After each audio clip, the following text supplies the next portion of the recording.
Hello YouTube, it's your boy Nathan coming to you to do another recap video. Today we are talking 90 Day The Single Life Season 5 Episode 8, The Act of Being a Sus. So we're just going to get on into it.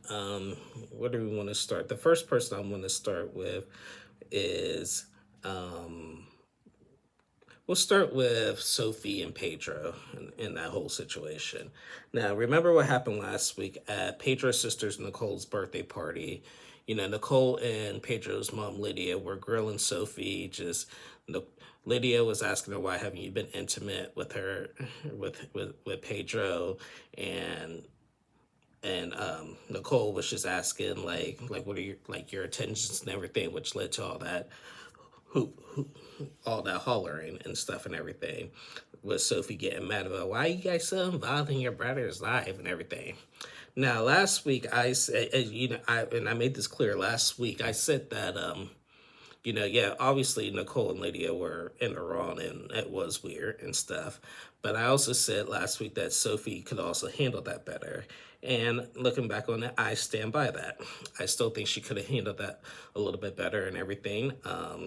She even admitted to that she shouldn't have reacted the way she did and stuff later. So in this episode, Pedro goes and talks to Nicole and Lydia and asks Nicole, why would you tell her that her mom doesn't love her and everything?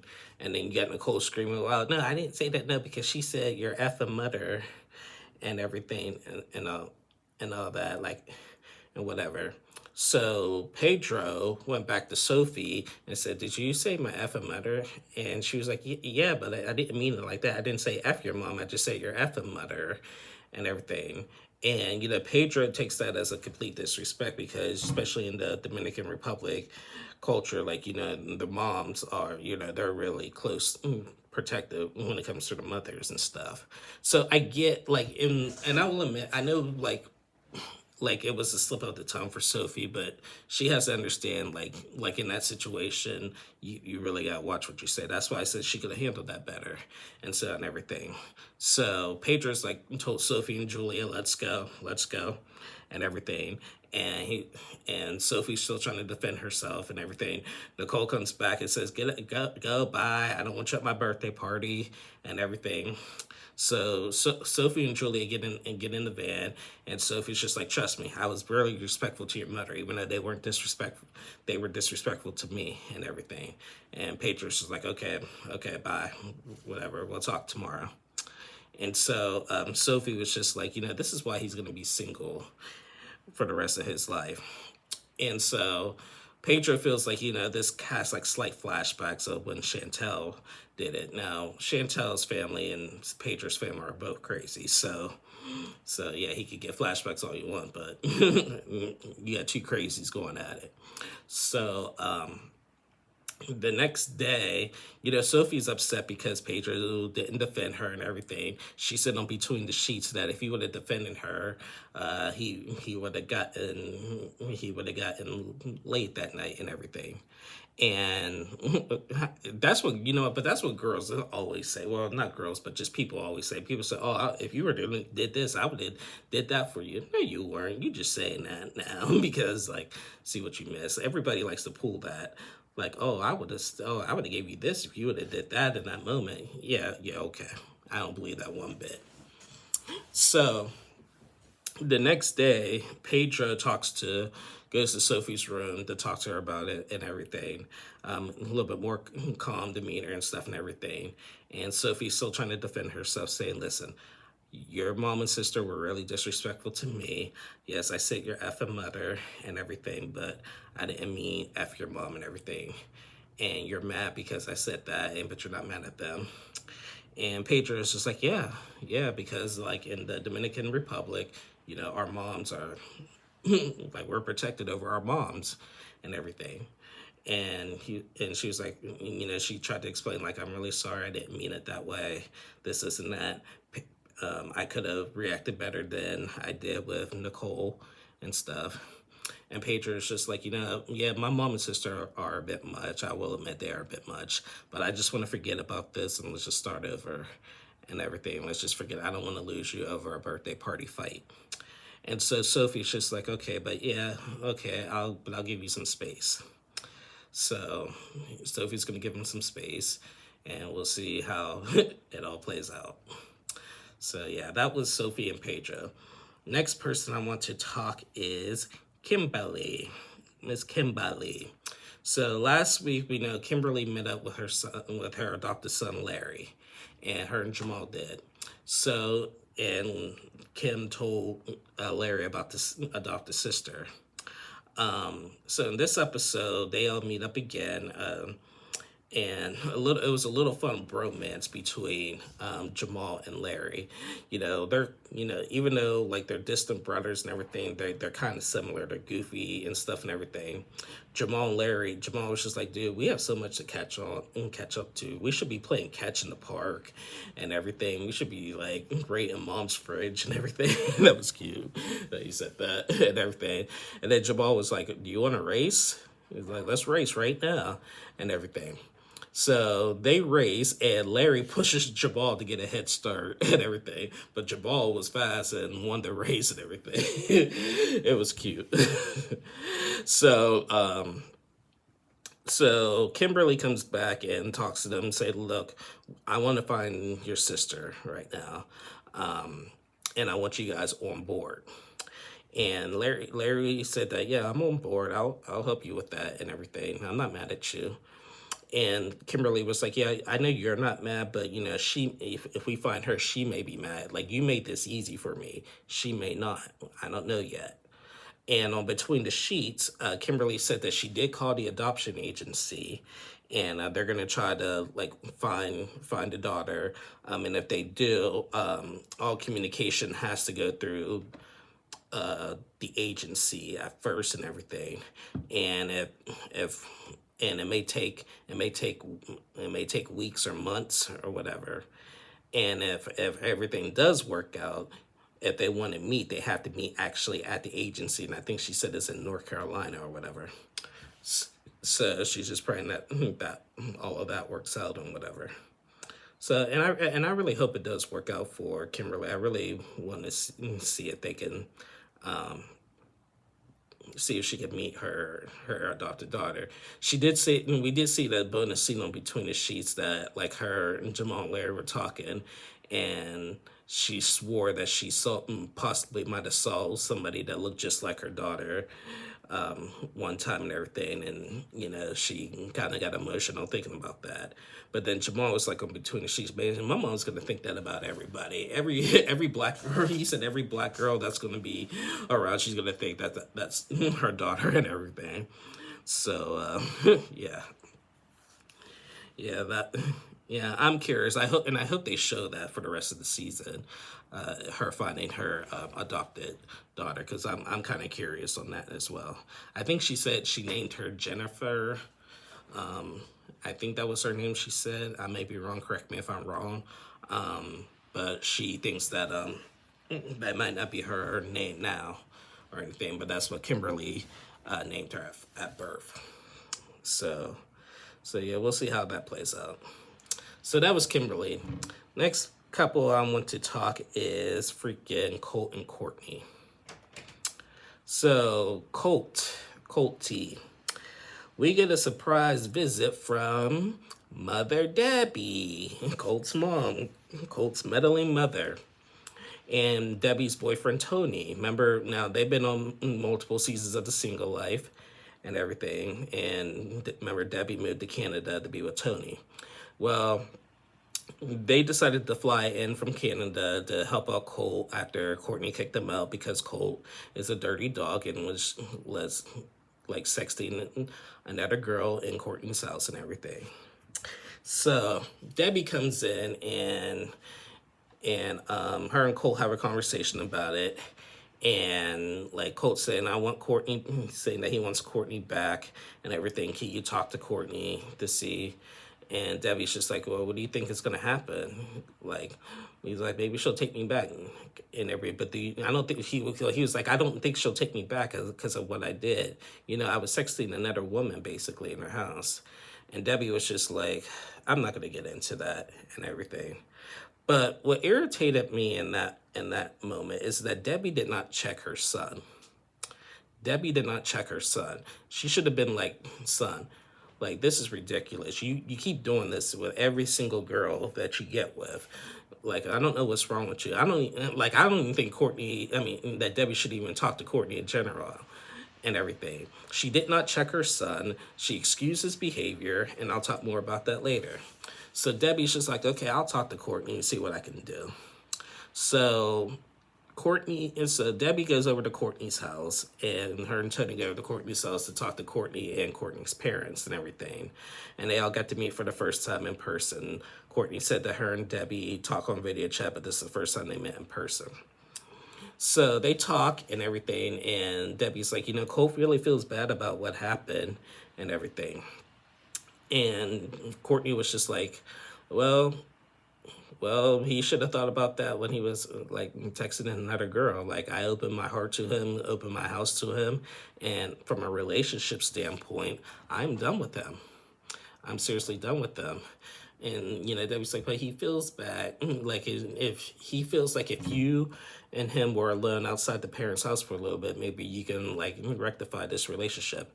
And she was just like, nope, I'm done. Won't you do this to me? And I'm not falling for it this time, And I'm not going to be anybody's second choice either. Just because when students that don't work out with her, he's going to come back to me or whatever. And I'm not going to be doing that and everything. And Debbie's just like, you know what? I mean, I tried, but, it's nice meeting you. Told the parents, thank you for taking care of Colt and everything. The parents are pissed. They were like, we opened our house to a stranger, and this is how, and he took advantage of that. And they're absolutely right and everything. He took advantage. He was jobless. He's homeless. He's hurt and everything. I appreciate the caregiving role and everything, but this is just Colt, just being Colt. He's never going to change. He is never going to change, so it is what it is.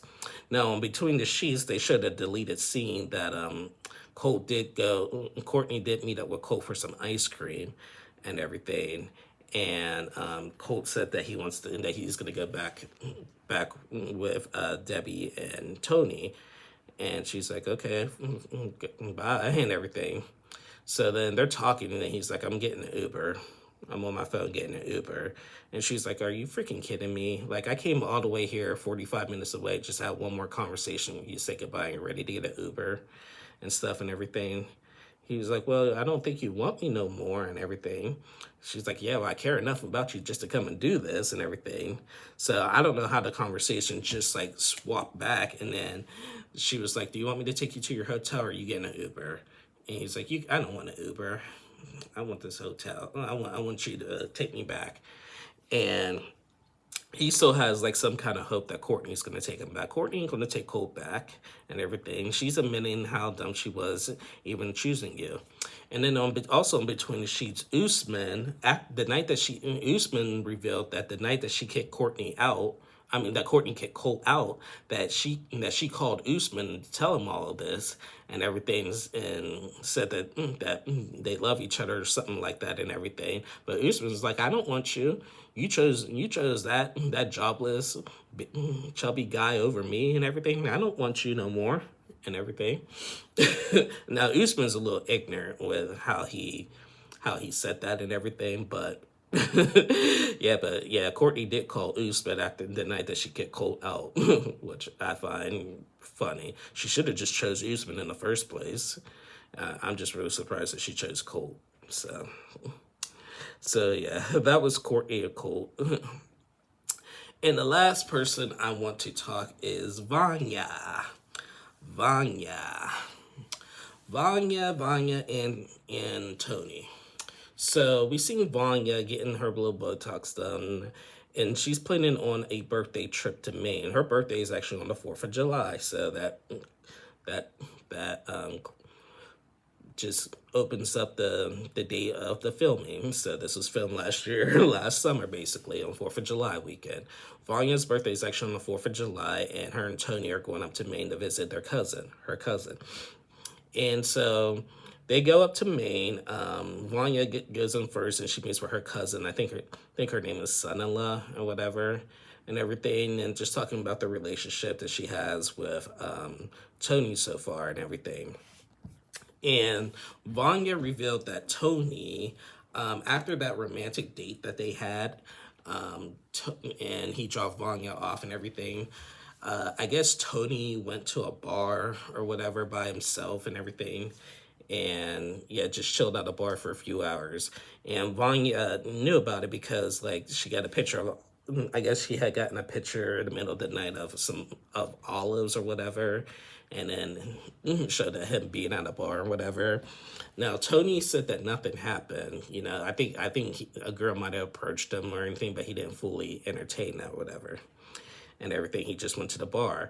Vanya is upset because, like, what's he doing at a bar after he just dropped me off? That's suspicious. Now, I think I might go do that and get like 10 freaking numbers or whatever. I mean, people go to the bars by themselves all the time. Like, maybe he just wanted to go watch a game or something.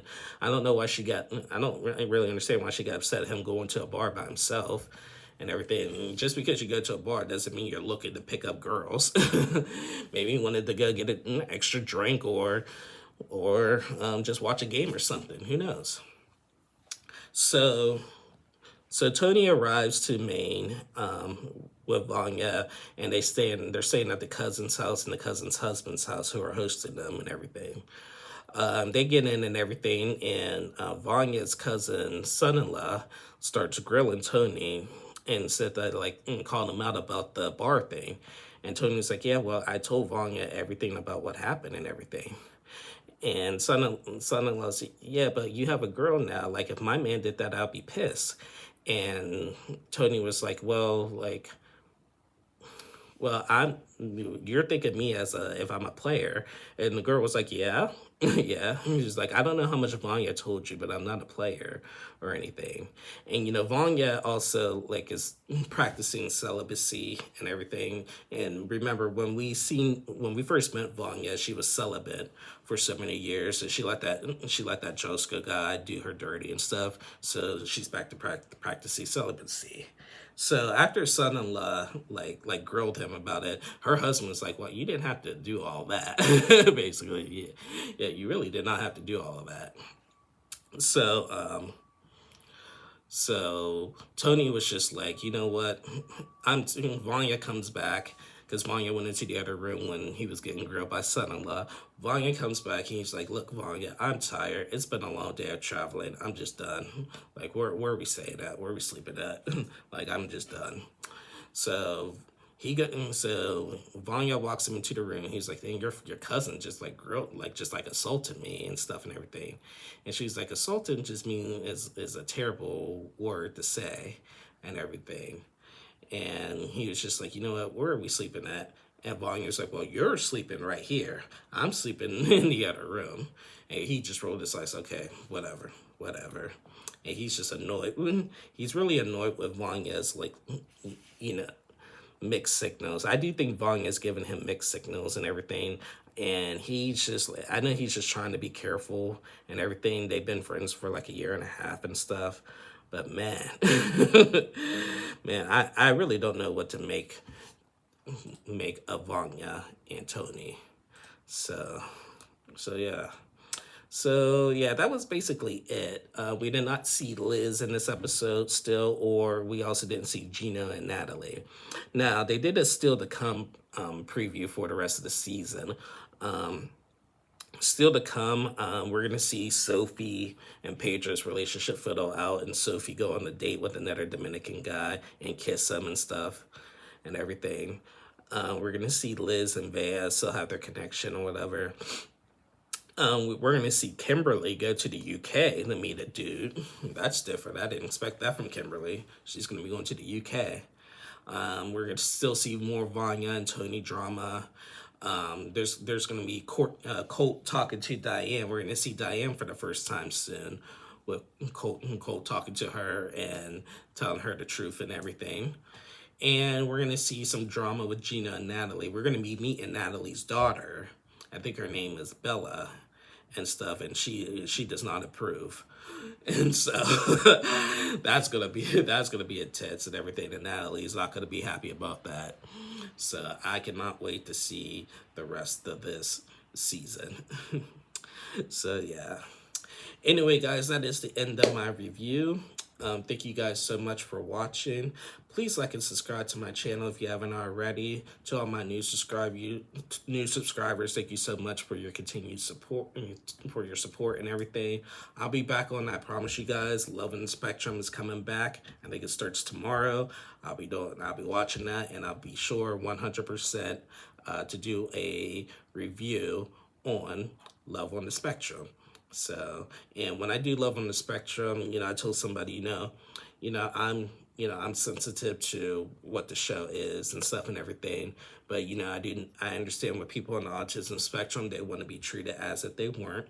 And so when I do my reviews, I will be only critiquing as from the couple standpoint, not their personalities or aiming towards their disabilities, because I'm not, me, I'm not a person who likes to offend, but I do want to treat everybody equal. So I'll be judging and critiquing and loving based on the relationship aspect, because it's still a dating show, and that's what I like to stick to on this channel. So be on the lookout for that. Until then, I'll see y'all again soon. Love you guys. Bye.